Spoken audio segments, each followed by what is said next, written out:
What's up, everyone? I'm Tamara, and thank you for joining me. Make sure you like and subscribe and share my channel, because today we're going to talk about something that a lot of people may disagree with me about, but this is kind of my C-PTSD journey that I'm on right now because I have some frustrations.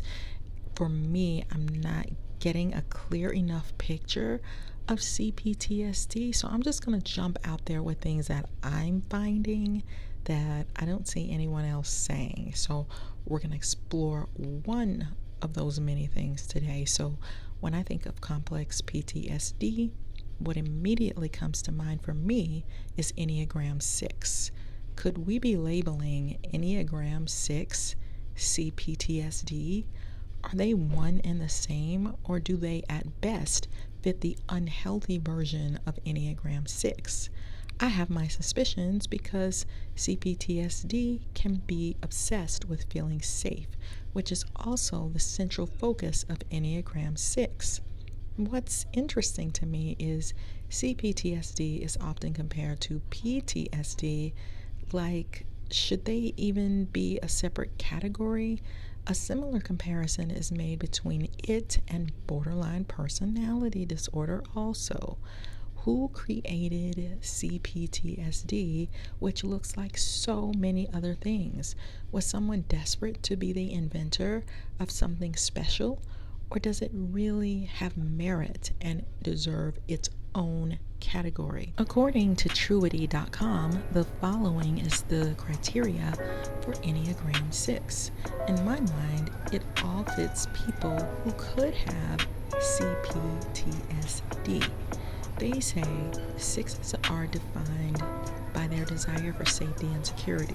They seek to anticipate and avoid risk, and to ally themselves with trustworthy authority figures and institutions. 6s are alert and vigilant, always thinking several steps ahead to anticipate and prepare for what could go wrong. In my mind, this fits C-PTSD. According to Truity.com, deepest fear of a 6 is that 6s fear being unprepared and unable to defend themselves from danger. To cope with this fear, they attempt to be prepared for every possible turn of events. Their core motivation is that this type is motivated by their need for safety and security. They seek support and reassurance from other people and are extremely loyal to people and groups that they trust. So, key word, their need for safety and security, that fits complex post-traumatic stress disorder as well. I mean, I couldn't have said it better myself. If you read this to someone with C-PTSD, more than likely they will relate very closely to all of this.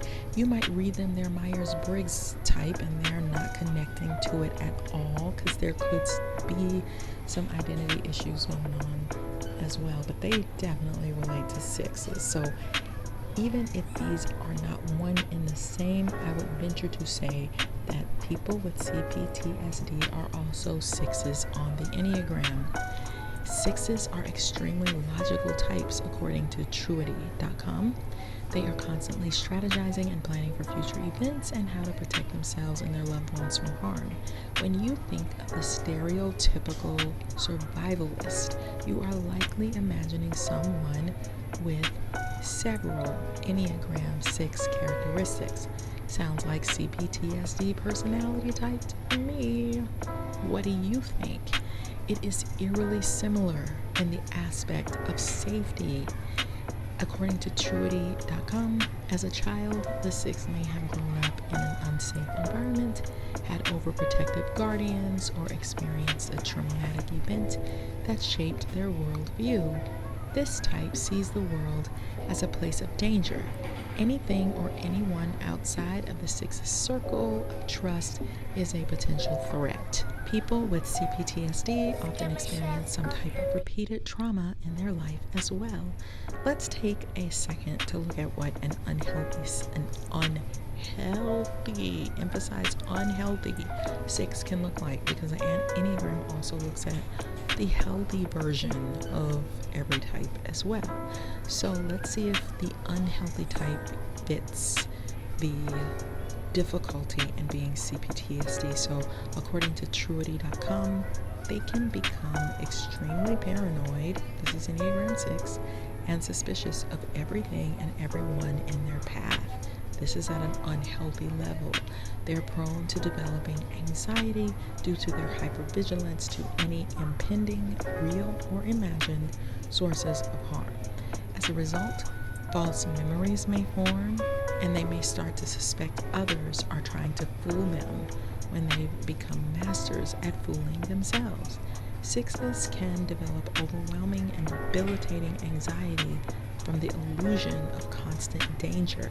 This causes them to psychologically latch and cling onto a protective figure in their lives in order to get through each day, also called codependency. And I do believe that a lot of C-PTSD have a lot of codependency in their family and enmeshment. When exasperated and fed up, sixes will protect their insecurities. They will project them onto others, their insecurities, and claim they've done something when it was all brewed up and imagined from the beginning. So I think this is worth looking into. I could really go on and on and on and on and on. So you can do a deeper dive into Enneagram 6 if you're interested.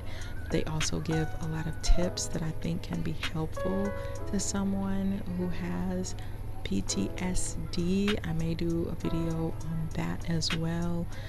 But there are definitely some positives and some negatives that absolutely fit, in my opinion, C-PTSD to the core. I think, it also makes me wonder if Enneagram 6, the unhealthy type, maybe they're not Enneagram 6 so much anymore, but maybe that's when they do a deep dive into C-PTSD. So check out my other C-PTSD videos that I'm doing, because my frustration is I feel like if we're gonna deal with C-PTSD, we need to make it clearer.